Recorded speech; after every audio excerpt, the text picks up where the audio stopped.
제가 구내염이나 배체트병 환자분들에게 이것 절대 자주 쓰지 마시라고 말씀드리는 게 있는데요. 바로 하기입니다.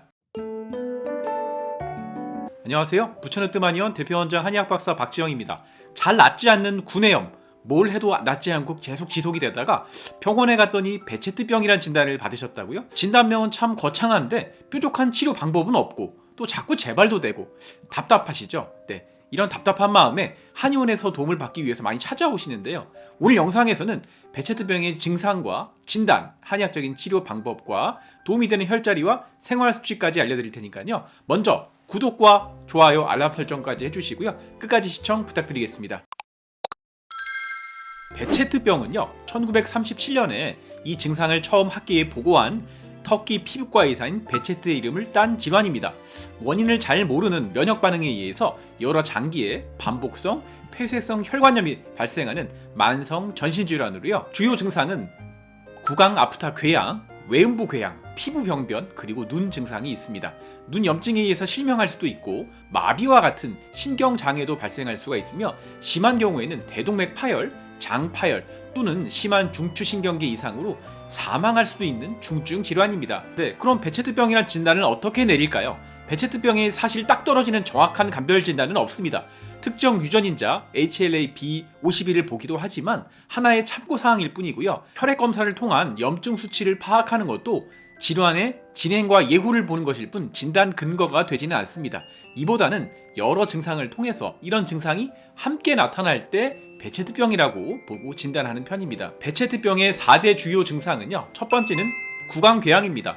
일반적인 구내염이라면 길어야 1, 2주 안에 아무는 게 보통이지만요. 배체트병은 점막의 염증이 깊고 잘 아물지 않는 구강궤양의 형태로 여러 개가 보통 동시에 나타나고요. 일반 구내염과 달리 1년에 3회 이상 재발하는 특성을 보입니다. 두 번째는 피부 증상인데요. 피부에 결절성 홍반이나 모낭염 등이 나타날 수 있습니다. 세 번째는 음부궤양인데요. 외음부에 깊은 상처나 궤양이 나타날 수 있습니다. 네 번째는 안과 증상으로요. 망막의 염증이나 포도막염 등의 증상이 나타나서 심하면 실명까지 갈 수도 있습니다. 진단하는 방법은요. 이 4대 증상이 다 나타나면 당연히 배체트병이라 진단하기도 하고요.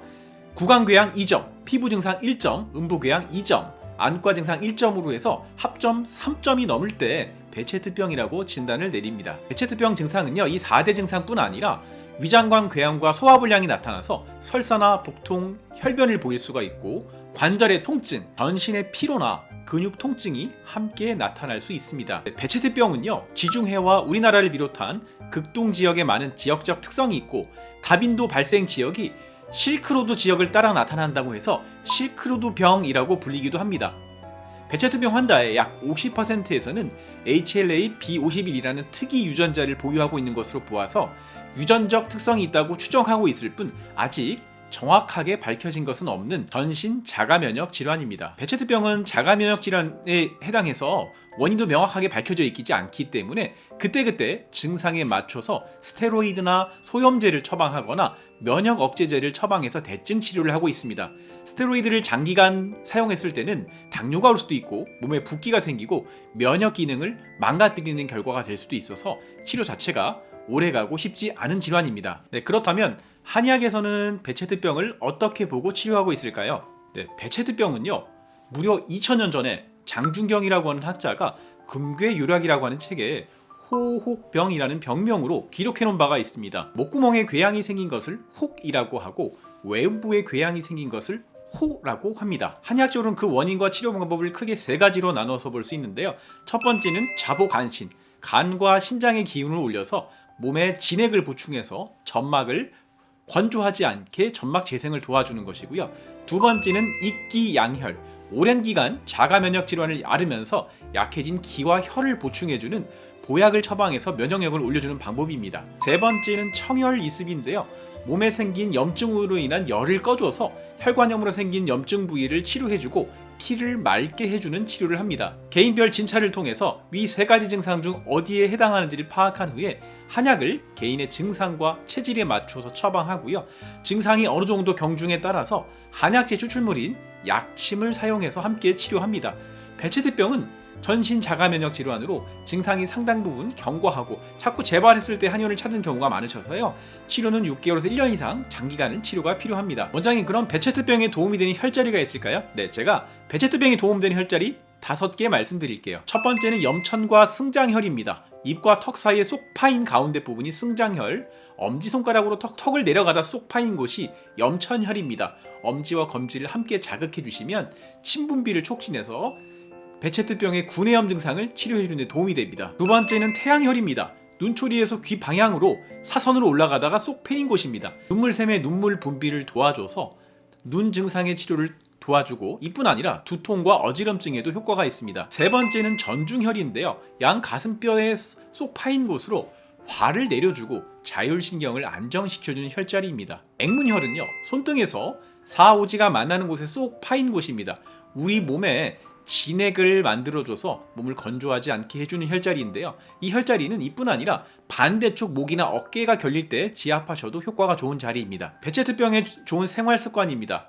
첫 번째는 가글 자주 하지 않기입니다. 제가 구내염이나 베체트병 환자분들에게 이것 절대 자주 쓰지 마시라고 말씀드리는 게 있는데요. 바로 구강청결제로 가글하기입니다. 입안의 염증과 궤양 때문에 혹시 세균이 더 번식할까 싶어서 걱정스러워서 가글을 자주 하시는 분들 많이 보게 되는데요. 가글은 우리 입안의 나쁜 균을 잡아주기도 하지만 여기 포함된 알코올이나 다른 성분들은 우리 입안의 침을 마르게 합니다. 입안의 침이 말라서 건조해지면 몸 안에 좋은 유익균이나 좋은 박테리아도 함께 죽어서 입안 내에 정상 세균과 나쁜 세균의 균형을 깨트려서 오히려 염증을 오래가게 만들기 때문입니다. 구강청결제로 가글 하시는 것을 가급적이면 추천해드리지 않습니다. 두 번째는 하루 8시간 이상의 충분한 수면인데요. 밤사이의 수면은 피로를 풀어주고 면역력을 높여줍니다. 가능하면 8시간 이상 충분하게 주무시는 게 좋겠습니다. 세 번째는요, 취미생활을 통한 스트레스 관리입니다. 많은 환자분들이 베체트병은 완치가 없고 관리가 안 되면 실명하거나 뇌졸중 등으로 이어질 수 있다는 말에 너무 충격을 받으셔서 소심한 환자분들은 이 자체가 스트레스로 연결되어 증상이 더 심해지는 악순환을 겪는 경우를 많이 보게 돼서 좀 안타깝습니다. 이 베체트병은요, 완치는 쉽지 않지만 관리하면 재발 없이 충분히 좋아지게 할 수 있는 질환이니까요, 너무 미리 걱정하지 마시고요. 본인에게 맞는 취미생활을 통해서 그때그때 스트레스를 잘 관리하시는 게 좋은데요. 조용한 성격의 분들이라면 등산이나 에어로빅처럼 활동적인 취미, 활달한 성격이시라면 바둑이나 명상, 클래식 음악 감상 등 정적인 취미생활을 추천드리겠습니다. 네 번째는 기름진 음식이나 맵고 짠 음식 자제하기인데요. 기름지고 맵고 짠 음식은요, 직접적으로 구강 궤양 부위에 통증을 유발할 뿐더러 혈액을 탁하게 만들어서 다시 한번 염증의 원인이 돼서 베체트병을 악화시킬 수 있습니다. 네 번째는요, 비타민과 다양한 미네랄이 풍부한 채소를 잘 챙겨 드실 것을 추천드리는데요. 브로콜리는 레몬의 2배가 넘는 비타민이 들어있고 칼륨과 마그네슘이 풍부하기 때문에 추천드리고요. 당근은 비타민 A와 C가 풍부해서 특히 눈 점막에 좋습니다. 케일과 시금치 등의 녹황색 채소는 폴리페놀 성분이 몸의 염증을 예방하고 독소를 빼주는 효과가 있어서 잘 챙겨 드시면 도움이 됩니다. 여섯 번째, 유산소 운동하기인데요.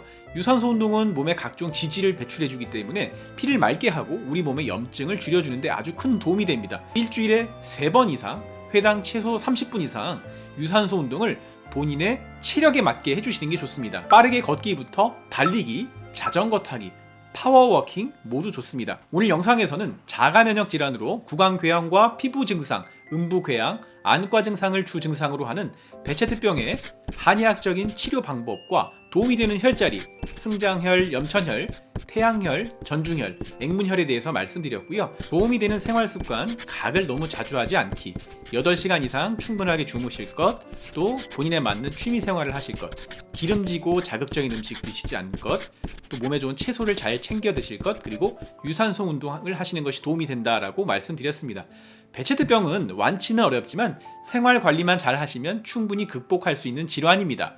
오늘 영상이 도움이 되셨다면 구독과 좋아요, 알람 설정까지 부탁드리고요. 주변에 베체트병으로 고생하시는 분들 계시다면 영상 공유 부탁드리겠습니다. 오늘도 영상 시청해주셔서 대단히 감사합니다.